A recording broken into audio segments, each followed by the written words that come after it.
Hi, my name is Joe Park. Over the past 40 years, charitable giving in the United States has consistently risen from less than $150 billion to over $410 billion. I want you to look carefully at this illustration and find the black line of connected dots. This line represents actual dollars given to U.S. charities each year without any adjustment for inflation. As you trace the line from left to right, you're going to notice a near constant rise in giving with the exception of the recession-impacted years of 2008 and 2009. The vertical yellow lines represent recession years. You'll notice that giving even increased in 3 of the 4 recessions in this 40-year period. What is not shown in this chart is that the increase in giving in the United States has remained basically consistent at 2.1% of our gross domestic product. What that means is as the economy has prospered, Americans give the very same percentage of their income as they did in 1980. If this were the only factor affecting giving in your church, then you would rightly assume an increase in giving per household each year equal to the amount the economy has grown. But you may be saying to yourself, if there's still so much giving happening today, why does it feel that it's getting harder in my church? There are a lot of factors that impact giving in any particular church, but I want to show you that it's very likely you're finding increasing giving more difficult today than it has been in the past. This slide illustrates the percent of total giving in the U.S. that's going to organized religion. You can clearly see that from 1960 to today, the percentage of charitable giving going to religion has fallen from 60% of every dollar to just over 30% in 2017. Every church in America is being impacted by the fact that the slice of the giving pie that's going to churches is half as large as it used to be. There are 2 more important trends that are also impacting giving in your church that I think you need to know. This slide illustrates the disturbing trend in the number of Americans that are making any charitable donation. You can see quickly that the percentage of American households giving a recorded gift to charity has fallen from 69% in 2002 to just 55% in 2014. That is a huge change in a short period of time. Economists that study giving warn that an increase in the standard deduction in the new tax law to $24,000 for a married couple will only hasten this decline. There is some positive news. Unfortunately, it largely applies to churches who have attendees in the upper 10% of wage earners. Now, the upper 10% of wage earners start around $100,000 for an individual and just over $180,000 for a household. The green line on this slide represents actual giving per household. You can quickly see that per household giving has increased by more than 19% since 2002.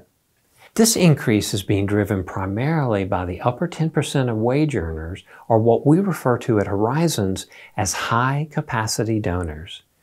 There are 2 reasons for this. 1, high-capacity donors are giving a higher percentage of their income than they used to.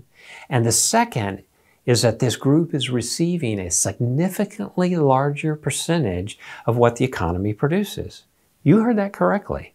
The upper 10% of households receive 13% more of the wages and income in America than they did in 1980. So this means the bottom 90% is also receiving 13% less than they did in 1980. I know this is a lot of information, so let me summarize what we've learned today. First, the number of actual dollars given to charity in the United States has risen consistently over the past 40 years. Total dollars given per household is also increasing. While this is positive news for many nonprofits, there are some deeply disturbing trends the church is having to contend with.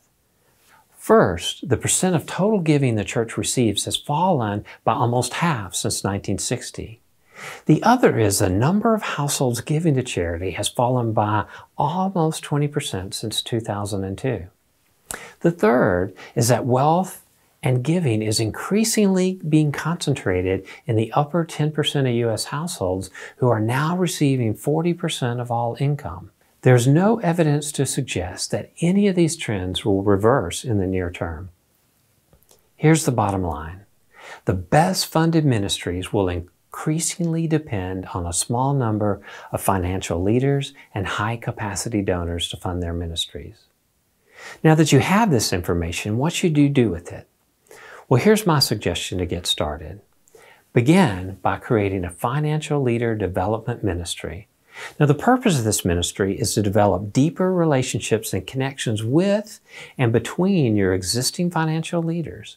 Remember that your primary motivation is not to get something from this group, but that you want something for them. That something is to experience the joy of living a generous life in Jesus Christ. To go beyond those who are already your financial leaders, it will be critical that you have a method to identify persons who have the capacity to be financial leaders in your church, but who are currently not giving at that level.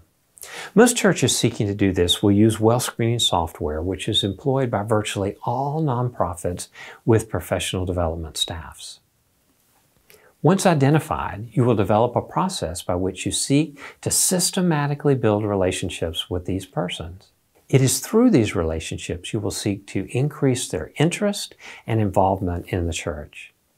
Understand that regardless of the donor's giving capacity, developing generosity is primarily a spiritual issue, and personal relationships and discipleships are the means by which you'll do it. If you'd like to learn more about creating an effective financial leader and high-capacity donor program in your church, sign up for free access to Giving 365 Resource Library or request a free conversation with a Horizons ministry strategist. You could do all of this at horizons.net.